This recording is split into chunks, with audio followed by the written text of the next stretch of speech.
نمدو تبله رو پشتش رو میذارید، بعد لایزان فیکس رو میذارید وسط، بعد نمد رو میذارید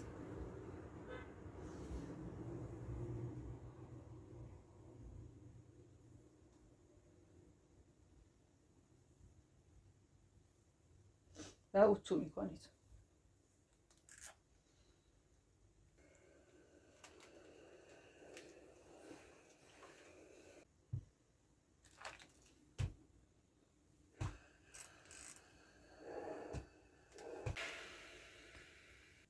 خب دوستان عزیز، بعد از اینکه نمد رو چسبوندید به کیفتون، بعد میریم سراغ دوختش. وسط دلاش رو پیدا میکنید، این تبله رو تا میکنید وسط دلا. حالا یه چرت میزنید، برای من چون درز داره دیگه نیاز به چرت زدن نیست. برای این زیرش هم که چرت داشتیم قبلا، برای زیر کیف این چرت رو میذارید روی چرت و سوزن میزنید. از این وسط شروع میکنید، دور تا دور رو سوزن میزنید.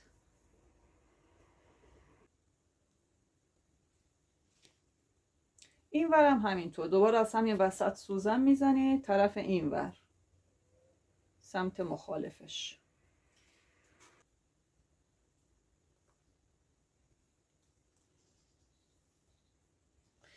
خب برای من الان تا اینجا رسید. این که شما بخواید این دهنه کیفتون چقدر باز باشه، حالا بستگی به خودتون داره. شما میتونید این تبله رو پایین تر بذارید، خب این دهنه کیف بیشتر بازه.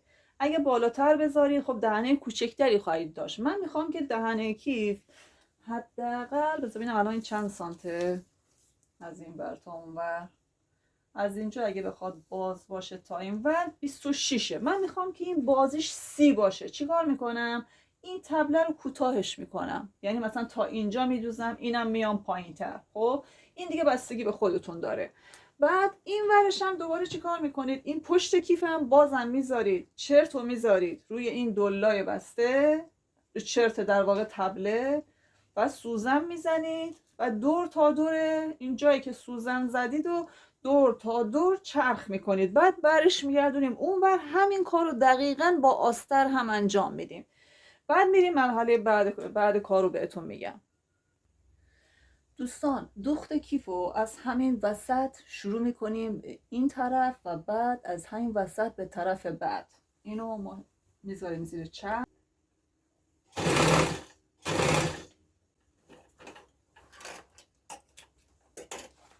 دوباره از همین وسط شروع میکنیم اون طرف مخالفش رو ادامه میدیم.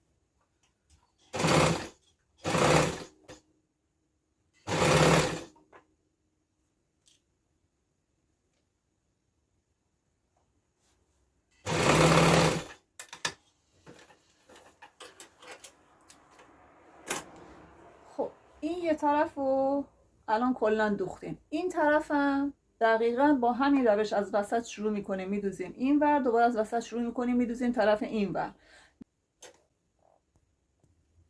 خب دوستان اون تیکه‌ای که قرار شد که من در واقع کوتاه کنم و اونو میبرم با یه سانجای دوخت، اینو کمش میکنم چون میخوام که دهنه کیفم یه ذره گشادتر باشه. این ورم همینطور.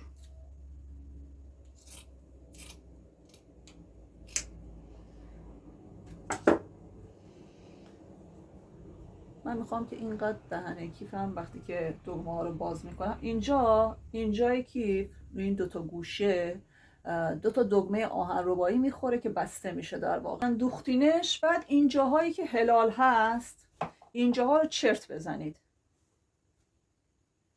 میتونید که کلا درز و سبکم بکنید دیگه، دست خودتونه.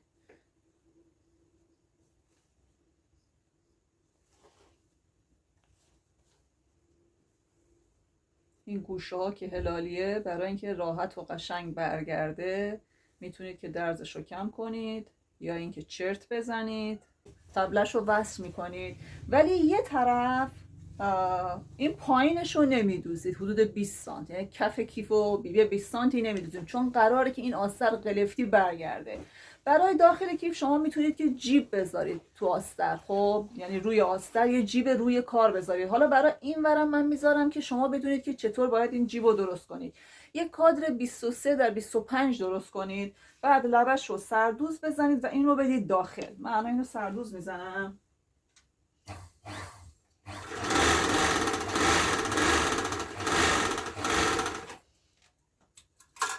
اینه که سردوز زدم، اینو 3 سانت تا میکنم، اینجوری لبه رو تا میکنم و اینو روش چرخ میدم.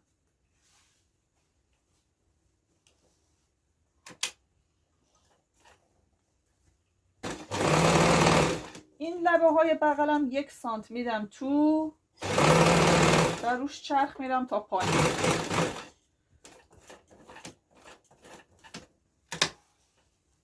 که خط داشته باشم فقط میذارم روی آستر و چرخش میکنم.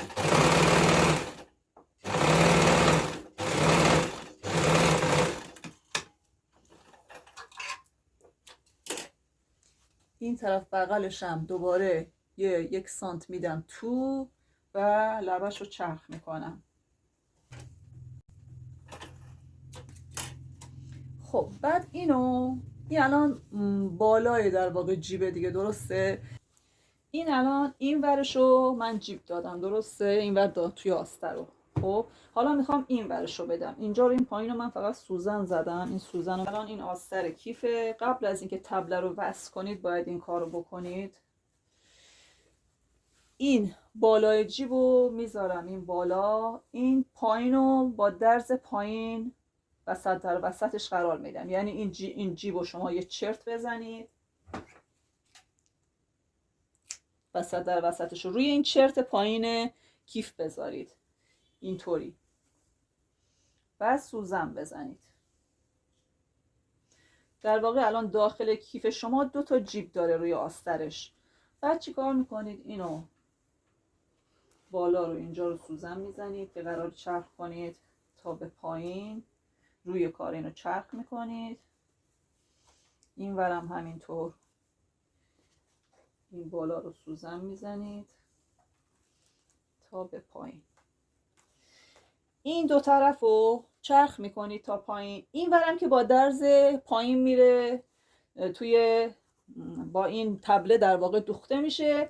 ولی نه الان، در پایان این تیکه رو دیگه با دست پستوز مخفی میکنیم، چون یه جای کیف باید باز باشه که کیف قلفتی آسترش و اینا از توش در واقع رد شه، یعنی کیفه از تو آستر رد شه. حالا من میرم که این جیب رو فقط چرخ کنیم. فعلا رو میبرید زیر چرخ.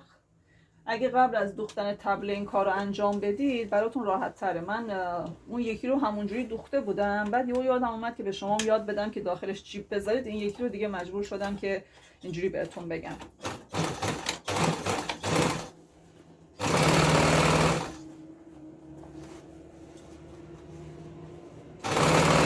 در واقع این جیب یه جیب روکاره داخل آستر. البته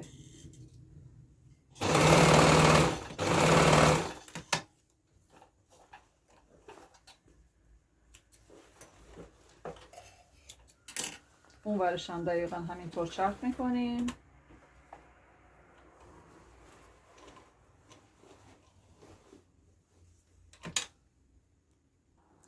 به این ترتیب این جیبم دوخته شد. شما میتونید اینو روش رو بعدا اتو کنید. البته قبل از اینکه تبله رو وصل کنید سعی کنید که این 2 تا جیب 2 طرف رو بدوزید. من این ور رو قبلا اتو کردم.